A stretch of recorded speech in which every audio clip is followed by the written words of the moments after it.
తల్లిదండ్రులను రెస్పెక్ట్ చేయట్లేదా? Action speak louder than words అండి. మన ప్రవర్తనను మనం కొడుకుని ఇంట్లో ఉండొద్దు అండు. Correct your self. చరిత్రలో చాలా మంది, మన రామాయణం స్టార్ట్ అయిందే అక్కడ. So correct your self. ప్రతి ఇళ్లలోనూ ఉంది, లేదని మాత్రం చెప్పకండి. అది నేను ఉన్న రామాయణంలో దశరథుడి ఇంట్లో జరిగింది కాబట్టి ఈరోజు చరిత్ర చెప్పుకుంటుంది. మోహన్ బాబు ఇంట్లో జరిగింది కాబట్టి ఇప్పుడు అందరూ కూడా చూడాల్సి వస్తూ ఉంది. సో అందుకు ఎందుకు అందరింట్లోనే ఉండదని అడుగుతున్నారు.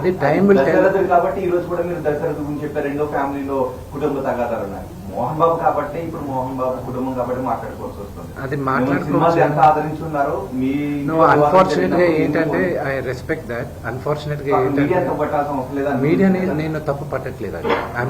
మీడియాని మొత్తం 100% నేను తప్పు పట్టట్లేదు. Please, I never said that. కొంతమంది వరకే మాట్లాడుతున్నాను. అండ్ ఈవెన్ మీకు తెలుసు, హద్దు మీరుతున్న వాళ్ళు కొంతమంది ఉన్నారు. వాళ్ళ గురించే మాట్లాడుతున్నాను. Yes, we are public figures. Fortunately దేవుడు ఇచ్చిన వరం అది. పబ్లిక్ ఫిగర్స్ మేము. మా గురించి మీరు రిపోర్ట్ చేయడానికి తప్పు లేదు. But there is a limit. CPI Narayana గారే నిన్న ట్వీట్ చేశారు. ఆయన ఏమన్నారు? ఎంతమంది మాట్లాడుతున్నారు? ఆఫ్ కోర్స్ స్వలాభం కోసం కొంతమంది రాజకీయ నాయకులు ఏదైనా మాట్లాడచ్చు, కానీ మెజారిటీ ఆఫ్ దెమ్ ఎందుకు కొంతమంది ఇంత ఓవర్ యాక్షన్ చేస్తున్నారని వాళ్ళే అంటున్నారు. పెద్దలేగా వాళ్ళందరూ, సొసైటీలో గౌరవించదగ్గ వాళ్ళే కదా.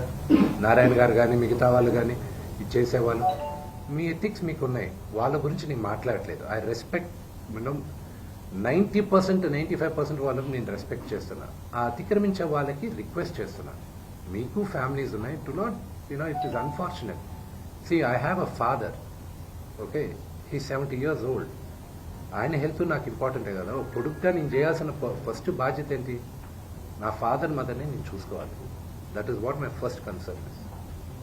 విష్ణు గారు ఎప్పుడు క్రమశిక్షణ గురించి మాట్లాడతారు, మీరు ఐకమత్యం గురించి మాట్లాడతారు. మేమందరం ప్రేమానురాగాలతో ఉన్నామని మీరు చెప్పుకుంటూ ఉంటారు. ఇప్పుడు మళ్ళీ అది మొదటికి వస్తుంది. ఎందుకు మీ మధ్య ఐకమత్యం చెడింది? ఎందుకు క్రమశిక్షణ తప్పింది? ఎందుకు ప్రేమాభిమానాల మధ్య ద్వేషం ఎందుకు వచ్చింది? Families are complicated. అదే ఎందుకు? I wish I knew I had an answer for that. దానికి జవాబు ఉంది. ఆస్తుల వివాహం. I wish I had an answer for it. ఏది ఒకవేళ ఆన్సర్ ఉన్నా కూడా నాకు మీకు చెప్పడం నాకు ఇష్టం లేదు. But definitely not the marriage. రోజు తాగేసి బాగా గొడవ చేస్తున్నావు నువ్వు. వినయ్ కూడా ఆయన మన కోసం వస్తే అతన్ని కూడా నువ్వు కొట్టి అవమానించావు. లేదు, అది పొరపాటు. వినయ్ గారు నాకు అన్న లాంటి వాడు. మా నాన్న ఎప్పుడు చెప్తాడు, వినయ్ ఆయనకి మొదట పెట్టాలి. అంత క్లోజ్ మా నాన్నగారికి.